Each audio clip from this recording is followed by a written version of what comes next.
Akhir-akhir ini kembali marak banyaknya boneka berbentuk manusia yang diperlakukan sebagaimana manusia sungguhan. Bahkan ada beberapa orang terkenal pun dengan sengaja mengekspos hal tersebut. Boneka itu biasanya disebut spirit doll atau boneka yang diisi oleh arwah anak-anak yang sudah meninggal. Boneka ini diperjualbelikan dengan istilah diadopsi dan akan dirawat seperti anak manusia, diberi makan, dimandikan, diberi pakaian oleh yang mengadopsi. Beberapa alasan mereka mengadopsi spiritual adalah sebagai media healing karena kesepian dan sebagainya.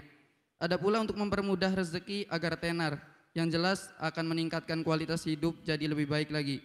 Itu yang mereka yakini dan rasakan setelah mengadopsi spiritual. Dan harga boneka ini juga tidak murah, Buya. Bahkan bisa mencapai puluhan atau ratusan juta. Pertanyaan saya, bagaimana hukumnya dalam Islam memperlakukan boneka seperti itu? Apakah itu merupakan penyimpangan agama atau bagaimana? Karena setahu saya hukum boneka untuk alat bermain anak-anak itu diperbolehkan. Lalu bagaimana dengan fenomena spirit doll itu? Terima kasih, Buya. Adalah kita akan keluar daripada kelompok atau agama yang meyakini hal tersebut. Kita akan kembali kepada agama Islam saja. Jadi mohon maaf karena kita tidak ingin menodai keyakinan, maksudnya merendahkan atau menodai keyakinan atau merendahkan. Karena kita tidak tahu apakah ini sebuah keyakinan di agama tertentu. Karena ada agama yang juga menyembah patung, menyembah berhala, bahkan menjadikan boneka sebagai sesembahan, terlepas dari itu. Maka ini kami akan bicara dalam keluarga muslim. Anda seorang muslim. Anda seorang muslim, urusan boneka bagi orang dewasa tidak ada perbedaan pendapat. Boneka dalam bentuk manusia. Kalau Anda di rumah punya untuk Anda yang dewasa, kalau Anda beli untuk yang dewasa enggak boleh. Adapun jika untuk anak-anak kecil, di situ ada khilaf untuk anak kecil. Ini masalah hukum boneka. Itu adalah tanpa embel-embel spirit doll dan yang lainnya. Hanya sekedar boneka. Maka kalau seorang suami memberikan hadiah kepada istrinya boneka, mohon lebih baik adalah sepeda motor kayak atau anting atau gelang, bukan boneka. Agar semakin berkah untuk tabungan. Anda beriman kan? Jangan masalah hidup ikut tren. Kalau ikut tren ya trennya baginda Nabi dong. Jangan ikut trennya orang. Masa dia memberi hadiah boneka saya ikut-ikutan. Kan kita punya keimanan, punya prinsip. Tapi jangan mencela kalau orang punya agama lainnya. Ini kita harus waspada betul dalam hal semacam ini. Tapi dalam Islam Anda bisa merubah itu semuanya. Jadi tidak diperkenankan. Kalau anak kecil pun ada khilaf di dalamnya. Baik. Anak kecil boneka-boneka, sesuatu yang bentuk kayak binatang, maksudnya adalah sesuatu yang bernyawa lah, binatang atau manusia. Jika anak kecil ada khilaf di dalamnya. Anak kecil, seorang ibu membelikan untuk anak kecilnya, seorang bapak membelikan anak kecilnya. Bukan seorang bapak membelikan untuk istrinya, enggak. Bukan. Mohon difahami ini. Dan mungkin ada di antara kita yang belum tahu. Kan Allah Maha Pengampun, wahai hamba Allah. Yang menjadi masalah adalah kesombongan kita. Jika Anda sudah tahu seperti ini, tinggal perlahan. Tinggal dipotong aja, mungkin bentuk jadi bantal atau bagaimana. Supaya tidak ada bentuk patungnya. Tidak bentuk binatang atau sesuatu yang bernyawa. Mudah, untuk tobat itu mudah.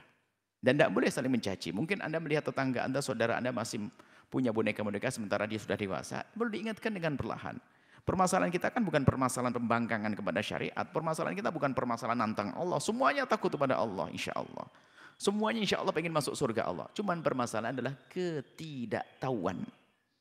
Jadi kalau orang tidak tahu tidak perlu dicaci, tapi diberitahu. Maka kami beritahu saat ini. Beli yang lebih bermanfaat. Baik, ini adalah masalah urusan boneka. Kemudian masalah keyakinan-keyakinan. Apakah bisa ditanam roh dan sebagainya. Kita ini punya iman. Dari segi keimanan nggak boleh kita meyakini yang demikian itu. Boneka adalah boneka. Orang meninggal dunia sudah punya urusan. di alam barzah. Anak kecil dia akan diberi oleh Allah kenikmatan di alam barzah, tidak ada seksa. Enggak ada anak kecil jahat kemudian masuk menjadi roh jahat, enggak ada. Yang ada adalah jin jahat atau syaitan yang marid, syaitannya atau mutamar, syaitan yang rajim, syaitan yang terkutuk, syaitan itu yang ada. Syaitan atau jin-jin jahat yang ada. Adapun roh bayi-bayi kecil yang mati sebelum akil balik, maka dia adalah bayi-bayi yang dimuliakan biarpun anaknya orang yang tidak beriman. Enggak perlu dia harus masuk boneka-boneka itu, enggak ada keyakinan kita. Ngapain masuk boneka-boneka itu? Lebih enak dia di alam barzah sana. Kemudian jika itu adalah orang jahat meninggal dunia, ya dia harus menyelesaikan urusannya dong di alam barzah. Nggak bisa ngapain, nggak bisa enak aja jalan-jalan ke boneka sana. Nggak ada itu semuanya. Dan itu bukan keyakinan dalam Islam. Mungkin agama lain sana ada masalah inkarnasi dan seterusnya. Adalah urusan agama lain, kita tidak boleh mencaci. Yang jelas kita meyakini agama kita. Mohon maaf. Mungkin dari yang meyakini tentang inkarnasi, tentang karma, segala macam. Ini adalah kami bicara dalam lingkup agama kami tidak mencaci agama Anda. Supaya kita harus menghindari permusuhan dan caci maki. Olok-olokan. Kami hanya jelaskan dalam agama kami Islam. Tidak ada. Roh akan punya tanggung jawab. Kalau orang beriman, orang baik, orang mukmin beriman, dia mendapatkan kenikmatan di alam barzah. Sebagian daripada kenikmatan surga itu. Kemudian kalau dia adalah orang bermaksiat akan diselesaikan dulu. Dosa-dosanya akan mendapatkan hukuman di tempat tersebut kalau orang beriman. Setelah selesai mendapatkan kenikmatan setelah itu. Anak kecil tidak ada dosa. Tidak ada anak kecil dihukum di neraka.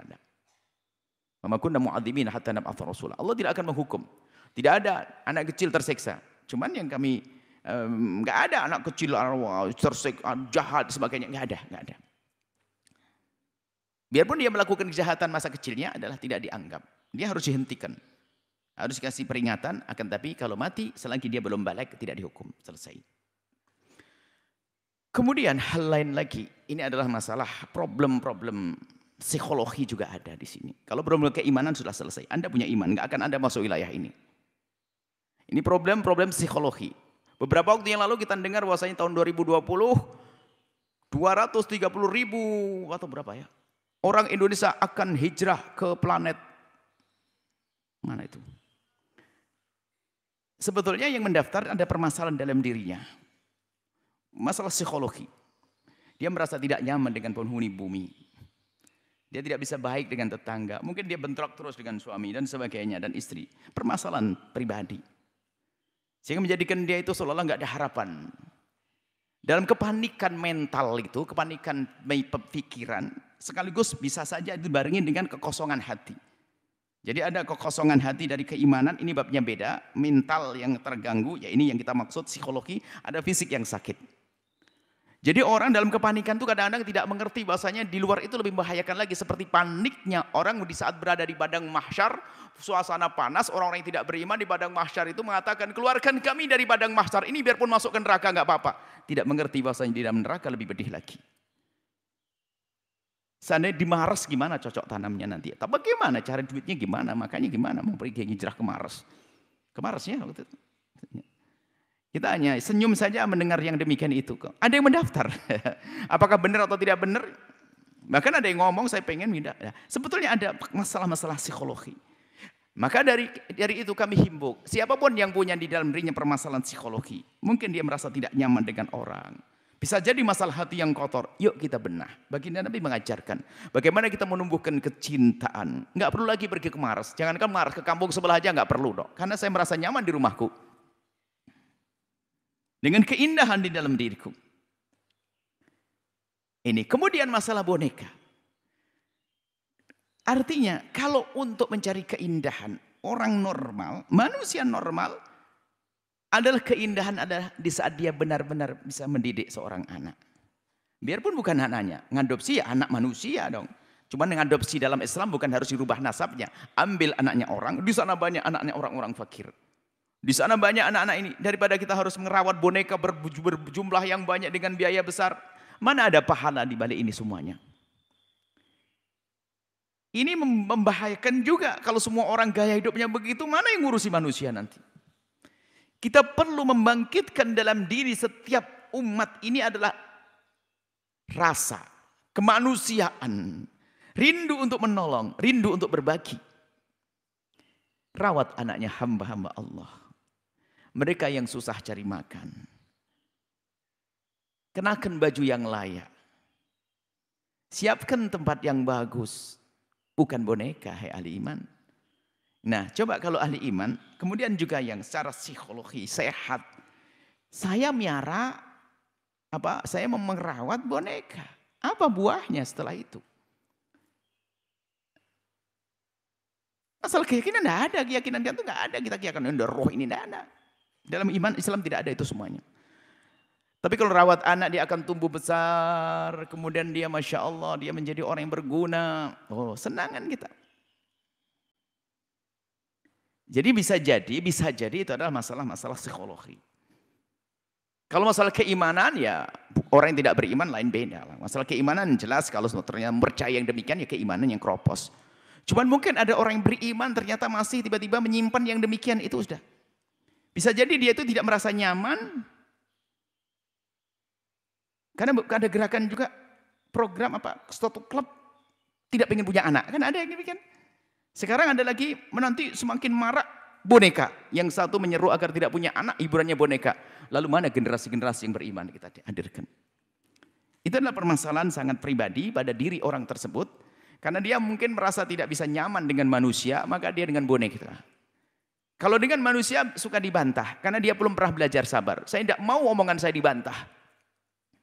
Saya tidak mau tersakiti dengan bantahan orang. Karena dia belum pernah menata hati. Maka saya ingin berurusan dengan sesuatu yang tidak bisa membantah omongan saya. Dan tidak bisa marah kepada saya. Siapakah itu?